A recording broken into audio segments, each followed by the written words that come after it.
Elles sont locales, mais ont valeur de test national pour Boris Johnson après le scandale du Partygate, notamment jour d'élection au Royaume-Uni. Le Premier ministre britannique aura bien sûr les yeux rivés sur le score des conservateurs, de ses conservateurs, mais aussi sur le score de l'Irlande du Nord où les républicains du Sinn Féin pourraient bien créer la surprise face aux unionistes. Pour y voir plus clair, j'accueille sur ce plateau Bruno Darou. Bonjour Bruno. Bonjour Florent. Je le disais, double enjeu lors de ce scrutin. Oui, alors double enjeu, il y a d'abord effectivement des élections locales qui se déroulent en Angleterre, au Pays de Galles et en Écosse. Donc là, il s'agit de renouveler des conseillers locaux.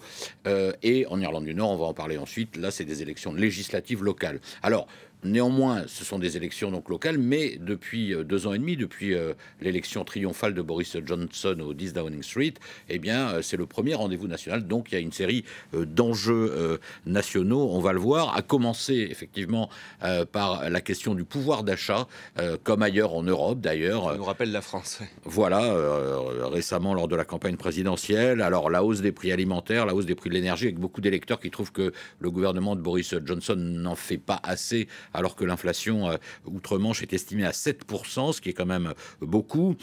Autre enjeu, évidemment, la guerre en Ukraine, le positionnement très dur, très ferme de Boris Johnson vis-à-vis de Vladimir Poutine. Sera-t-il apprécié par les électeurs? Les suites du Brexit, bien sûr, qui n'a pas été pour l'instant l'apocalypse qui avait été prédite par certains, même s'il y a des problèmes. En Irlande du Nord, on va là aussi en reparler, mais aussi des problèmes de douane dans le sud avec les chauffeurs routiers, les pêcheurs, par exemple. Et puis, bien sûr, l'épine dans le pied du Premier ministre, c'est le Partygate, le scandale de ces fêtes qui était organisé à Downing Street pendant le confinement. On sait que les oppositions sont vent debout contre le Premier ministre, l'accusent d'avoir menti au Parlement, demande sa démission. Est-ce que ça va handicaper son parti, le Parti conservateur, face au Parti travailliste? Ce sera un des enjeux de ce scrutin. Alors, vous l'avez brièvement évoqué, c'est législatif donc en Irlande du Nord. En cas de victoire du Sinn Féin, est-ce que l'option réunification des deux Irlandes est sur la table, Bruno? Alors d'abord, effectivement, en Irlande du Nord, c'est donc des élections législatives, renouveler le Parlement de Stormont, et avec sans doute une percée historique attendue de la part du Sinn Féin, qui sont donc les nationalistes républicains favorables à la réunification avec l'Irlande.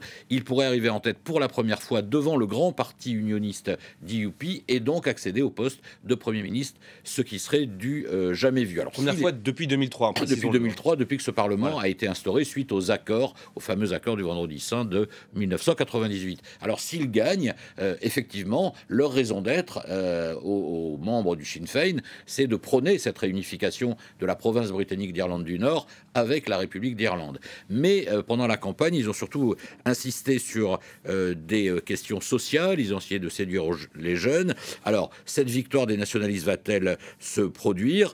Ce serait surtout en fait une défaite pour le grand parti unioniste DUP, à qui ses propres électeurs, beaucoup de ses propres électeurs, reprochent une gestion un peu erratique du Brexit et des suites du Brexit, avec notamment la question du protocole d'Irlande du Nord, donc qui établit en fait une frontière en mer d'Irlande entre la Grande-Bretagne et l'Irlande du Nord. Fameuse frontière dure. Voilà, ce qui fait que on a fait ça pour éviter une frontière terrestre entre l'Irlande du Nord et l'Irlande. Donc du coup, en fait, c'est une frontière douanière, on va dire, qui fait que c'est très compliqué. Vous voyez, en fait, ça se passe en mer d'Irlande, là c'est la Grande-Bretagne. En fait, donc cette frontière, elle est là parce que l'Irlande du Nord, pour le coup, reste attachée au marché unique européen. Et il y a beaucoup de problèmes de procédures de douane dans les ports, notamment à Belfast. Et donc il y a des problèmes d'approvisionnement de certains produits. Et donc beaucoup d'électeurs ne sont pas contents de ce qu'a fait le parti unioniste DUP. Alors, en cas de victoire du Sinn Féin, la question de la réunification avec l'Irlande ne se poserait sans doute pas tout de suite. D'abord parce que, je le disais, le Sinn Féin a mené vraiment une campagne très sociale, sociétale. Et ensuite parce qu'ils savent lire les sondages. Il n'y a que 30% de l'ensemble des électeurs d'Irlande du Nord qui seraient favorables aujourd'hui à une telle réunification. Et même aujourd'hui, il y a beaucoup de catholiques républicains qui, en fait, sont assez contents du fait d'être dans le Royaume-Uni pour des raisons matérielles ou professionnelles. Merci beaucoup, Bruno, et on va suivre bien sûr